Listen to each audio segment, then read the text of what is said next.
Welcome back to The Explainer. Today, we are taking 9 scattered communication insights and, well, we're turning them into a highly tactical survival guide for your toughest conversations. Because let's be real, we've all been there, right? Palms are sweating, your heart's racing, you're stumbling over your words during a tense interaction. Today, we're going to change that dynamic completely. But before we get into the actual solutions, I want you to think about your own life for a second. Ask yourself, why do the stakes always feel so unmanageably high when conflict pops up? I mean, why does a totally simple disagreement suddenly feel like this life or death battle where logic just flies completely out the window? You know the feeling. Usually, it's because we're reacting on pure instinct. We're running on adrenaline instead of relying on a deliberate, objective strategy. So let's dive straight into this structured playbook. We're going to cover 4 main things: breaking the bad news, deflecting the attack, the weapon of silence, and finally, mastering your baseline. Starting off with Section 1, breaking the bad news and ditching the sugarcoat. We really have to start at the very beginning of the whole life cycle here, the initial delivery of difficult information. This is where most conflicts are inadvertently born just because of how poorly we handle the setup. This quote brilliantly illustrates why you're doing absolutely no one a favor by trying to sugarcoat bad news. We've all been taught to use the old compliment sandwich, right? Say something nice, deliver the crushing blow, and then quickly finish with another nice thing to kind of soften the impact.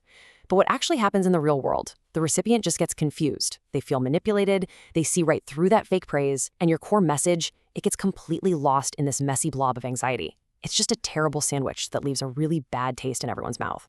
So instead of making that messy sandwich, we're going to use a crystal clear process to immediately set the tone and just deliver the unvarnished truth. Step 1, label it. Literally start the conversation by saying, "This is going to be hard to hear."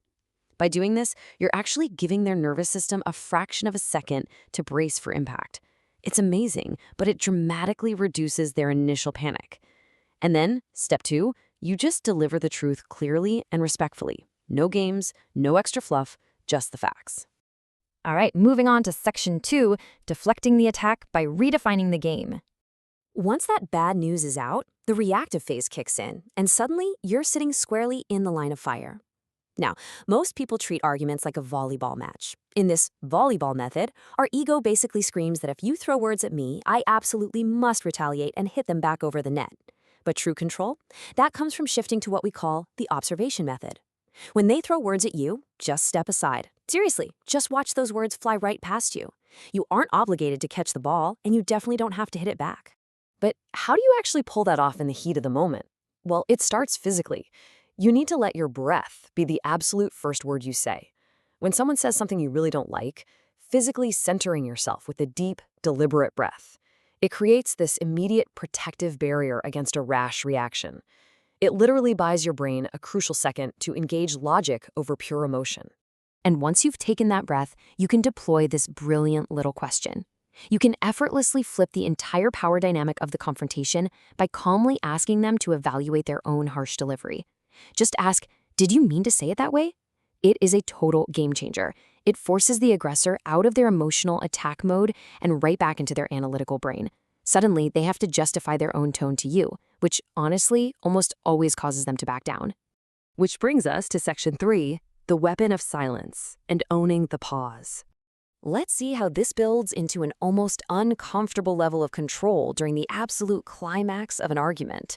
When an insult is thrown at you, allowing exactly 5 to 7 seconds of absolute, unbroken silence is a staggeringly effective response. I really want you to imagine for a second how incredibly long 5 seconds feels when 2 people are just staring at each other after a nasty remark. It feels like an absolute eternity. By holding your ground and literally letting that toxicity just hang in the air, the psychological burden shifts entirely back onto the aggressor. You aren't fighting them anymore. You are making them fight their own words. They have to sit there in the awkward, heavy echo of the ugly thing they just said, while you just remain quiet and totally unbothered. And this points to a fundamental rule of human behavior. By surrendering your ego's desperate need to have the last word, you practically guarantee the other party's gonna fold. In a heated exchange, our ego is screaming at us to get that final word in, to, drop the mic. But the truth is, the person who speaks last usually has to apologize first. So let them fill the silence you created. They will almost always backtrack just to fill that uncomfortable void. Okay, our final section. mastering your baseline and playing the emotional long game. Navigating these individual encounters is vital, for sure. But you also need to manage your overarching emotional frequency over the long haul. This slide proves what I like to call the fascinating math of escalation. Look at it this way. If you operate at a constant 9, like if you're always stressed, always yelling, maybe firing off intense emails every single day at the office, nobody is even going to notice when you hit at 10. You've completely lost your impact. But if you sit at a calm baseline of 3, people actually freeze and listen when you spike to an 8. Your calmness makes your moments of intensity deeply, deeply impactful. So save the escalation for when it actually matters. As you take this playbook out into the real world, I want to leave you with this final metric for success. Ask yourself what your true goal really is. In your very next argument, are you trying to learn or are you just trying to prove? If you're just trying to prove that you're right, well, you're going to fall right back into that reactive volleyball trap.